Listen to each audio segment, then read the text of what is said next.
অনন্ত সহায় হোক সর্বজীবে, শান্তি প্রতিষ্ঠিত হোক সর্বজীবে। সম্মানিত সুধী, শুরু করলাম দ্বিতীয় পাঠ আমাদের আদ-দুরুসুল আরাবিয়া এর ইবতেদায়ী প্রথম শ্রেণীর আমরা পাঠ শেষ করেছি। এবার আমরা দ্বিতীয় পাঠ শুরু করতে যাচ্ছি। তো দ্বিতীয় পাঠ শুরু করার আগে আমরা প্রথম পাঠটি একটু দেখে নিতে পারি। প্রথম পাঠটি হলো আদ-দারসুল আউয়াল, মানে প্রথম পাঠ, আমরা যেটা ইতিপূর্বে পড়েছি। সেখানে আমরা পড়েছি আদ-দারসুল আউয়ালুতে দুটি হরফ পড়েছি, আলিফ এবং হামজা। আনজুরু আস্তামি ওয়া আকরাউ, দেখি শুনি ও পড়ি।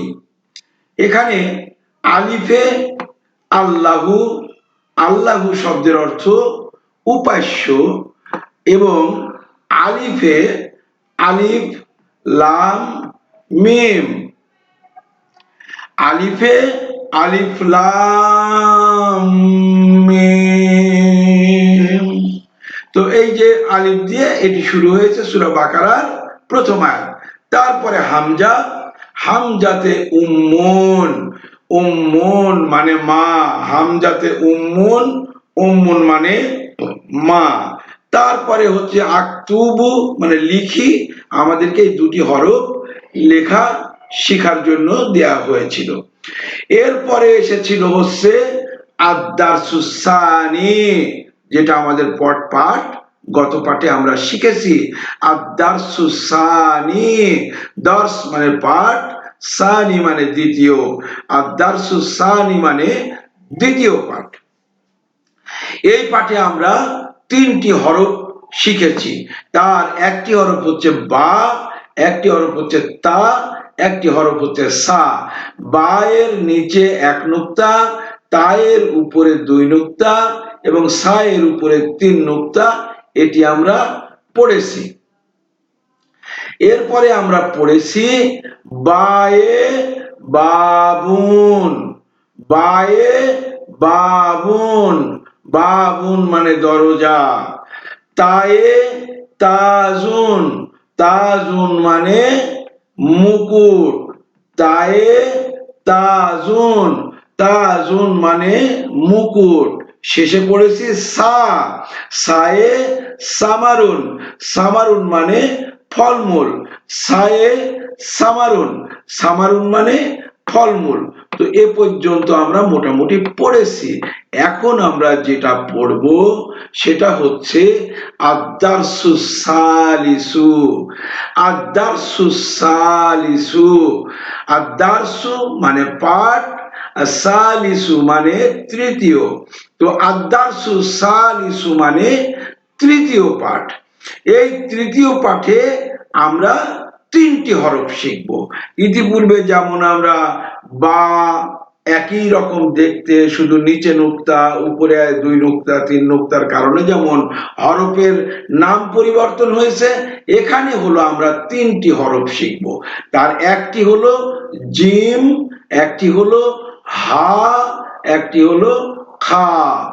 তো জিম, এই জিমের পেটে এক নুক্তা বা নিচে এক নুক্তা, এটা বলতে পারেন, পেটেও বলতে পারেন নিচেও বলতে পারেন। হা, হায়ের উপরে কোনো নুক্তা নাই, এবং হা, হায়ের উপরে এক নুক্তা। হরফ তিনটি দেখতে একই রকম। ইতিপূর্বে আমরা চারটি বা পাঁচটি শব্দ, পাঁচটি হলো নাম শিখেছি। এবার এই তিনটি হরফের মাধ্যমে তিনটি নাম শিখব। আনজুরু ওয়াস্তামিউ ওয়া আকরাউ, দেখি শুনি এবং পড়ি। রিম, রিমে জামালুন, জামালুন মানে উট। রিম, জিমে জামালুন, জামালুন মানে উট। হা, হায়ে হালিবুন, হালিবুন মানে দুধ। হা, হায়ে হালিবুন, হালিবুন মানে দুধ। খা, হায়ে খাতামুন, খাতামুন মানে আংটি, খা, খায়ে খাতামুন, খাতামুন মানে আংটি। তাহলে এখানে আমরা তিনটি বিষয় শিখলাম। একটি হলো জিমে জামালুন, জামালুন মানে উট, হায়ে হালিবুন, হালিবুন মানে দুধ, এবং খায়ে খাতামুন, খাতামুন মানে আংটি। এই তিনটি আমরা এখানে শিখলাম, এবং এখানে আক্তুবু মানে এটা আমাদের লিখতে হবে। তো এই হরফগুলি আমাদেরকে লেখা শিখতে হবে। এই যে হরফগুলি এখানে দেয়া আছে, এই হরফগুলিকে ধীরে ধীরে আমাদের লেখা শিখতে হবে। কারণ হরফগুলি যদি আমরা লিখতে না শিখি এখন থেকেই, তাহলে কিন্তু পরবর্তীতে আমাদের হাতের লেখাটা সুন্দর বা সহজে লিখতে পারবো না। তাই শুরু থেকেই যদি আমরা পড়া এবং লেখা দুটি একসাথে চালিয়ে যাই, তাহলে কিন্তু আমরা সহজেই পড়তে এবং লিখতে পারবো। তো সেজন্য সহজেই আমরা পড়তে এবং লিখতে পারার জন্য আমাদের প্রথম থেকেই লেখাটা জরুরি, লেখাটা জরুরি। যেমন পড়া এবং লেখা দুটি একসাথেই আমাদের করে যেতে হবে। একটু আমি রিফ্রেশ দিয়ে নিই, মানে এখানে একটু সমস্যা হচ্ছে যে ওটা একটু আটকিয়ে যাচ্ছে, তো যার জন্য একটু রিফ্রেশ দিয়ে তারপরে আমরা আবার আমাদের পাঠে চলে যাব। তো এখানে এরপরে হলো আমরা যেই হরফগুলি এতক্ষণ পড়েছি সেই হরফগুলি এখানে আছে। আলিফ, হামজা, বা, তা, সা, জিম, হা, খা। এই যে আমরা এই হরফগুলি এতক্ষণে শিখলাম। এরপরে এই হরফগুলি শেখার পর এখানে এসেছে যে এই জায়গাটাতে আমাদেরকে বলা হচ্ছে আমরা ছবি দেখে যেন চিনতে পারি। আজকুরুল কালিমাতি, আজকুরুন কালিমাতি মানে শব্দটাকে আমরা স্মরণ করি, বিন নাজরি ইলা সুরি মানে ছবি দেখে যেন আমরা শব্দটিকে চিনতে পারি। তো এখানে যে চিহ্নটা দেয়া আছে এটার নাম হচ্ছে দুধ। তাহলে দুধের আরবি আমরা কি পড়েছিলাম? দুধের আরবি পড়েছিলাম হালিবুন। এটা হচ্ছে মুকুট, এই মুকুটের আরবি আমরা কি পড়েছিলাম? তাজুন। আর এটা হচ্ছে উট, উটের আরবি আমরা কি পড়েছিলাম? জামালুন। জিমে জামালুন, হায়ে হালিমুন, তায়ে তাজুন, এবং জিমে জামালুন। এটা আমরা পড়েছিলাম। এটা আমরা দেখতেছি মা। তো মায়ের আরবি হচ্ছে উম্মুন, এটা উম্মুন হামজাতে উম্মুন। এটা হচ্ছে একটি দরজা। তো দরজার আরবি হচ্ছে বাবুন, অর্থাৎ বায়ে বাবুন।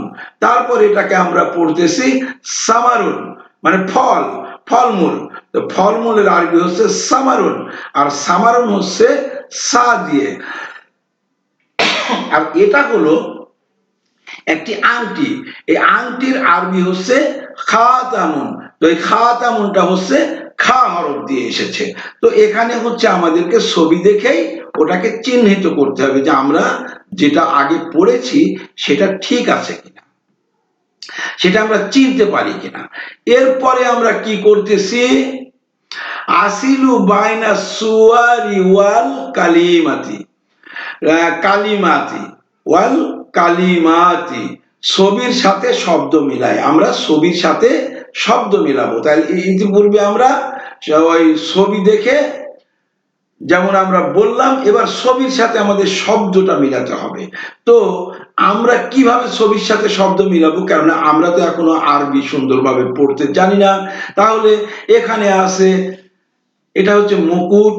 তাহলে মুকুটের আরবি যদি হয় তাজুন, তাহলে আমাকে এখানে দেখতে হবে এই হরফগুলির মধ্যে প্রথমে যেটা তা আছে, এই তাজুন, এই তাজুন মানে মুকুট। তাহলে এইটার সাথে এইটার সম্পর্ক। এরপরে হচ্ছে এটা উট, আমরা উটের আরবি কি পড়েছি? জামালুন। তো জামালুন লিখতে প্রথম হরফটা কি লাগে? জিম লাগে, তাহলে জামানুন লিখতে যদি জিম লাগে তাহলে আমরা দেখবো এইদিকে কোনটার উপরে জিম আছে, তো এই হরফটার সাথে আছে জিম, তাহলে জিম দিয়ে এটা জামালুন। জামালুন মানে উট। তারপরে আমরা যেটা পড়ছি এটা ফলমূল। তো ফলমূলের আরবি কি? ফলমূলের আরবি হচ্ছে সামারুন। তো সামারুন মানে যদি ফলমূল হয় তাহলে আমাদের কি খুঁজতে হবে? এদিকে সা। তো এখানে আমরা এখানে দেখছি এটা সা, তাহলে এটা হলো সামারুন। সামারুন মানে ফলমূল, এটা হচ্ছে বাবুন। বাবুন মানে দরজা। তো বাবুন মানে যদি দরজা হয় তাহলে আমাদেরকে দেখতে হবে প্রথমে বা আছে কোথায়, তাহলে এই যে এটা কিন্তু বা, এক নুক্তা দিয়ে বা এর সাথে আলিফ যুক্ত, বা আলিফ জবর বা, বাদু পেশ বুন, বাবুন। বাবুন মানে দরজা।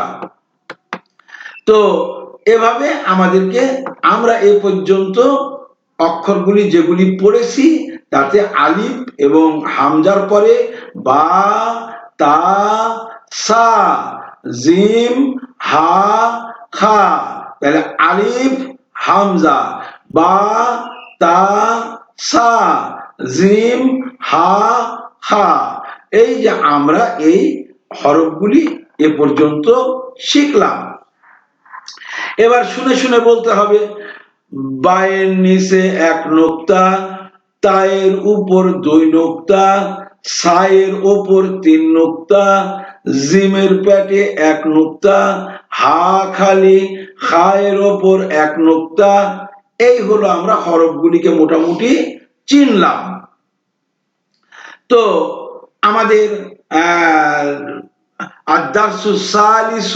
অর্থাৎ তৃতীয় পাঠ এখানে সমাপ্ত করা হলো।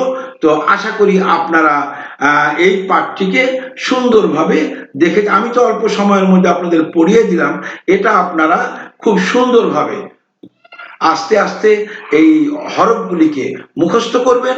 প্রত্যেকটা হরফের অনুকূলে যেই হরফ দ্বারা যেই নামগুলি নামের শব্দগুলি তৈরি হয়েছে সেই নামগুলি আপনাকে মুখস্থ করতে হবে। আর যতক্ষণ না আপনি এই নামগুলিকে সুন্দরভাবে মুখস্থ করতে পারছেন ততক্ষণ পর্যন্ত কিন্তু আপনি আরবিতে কথা বলতে পারবেন না।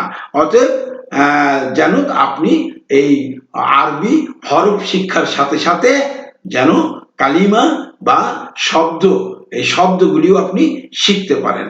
তো আজ এ পর্যন্তই। সকলের উপরে শান্তি বর্ষিত হোক, সকলের প্রতি সত্য প্রতিষ্ঠিত।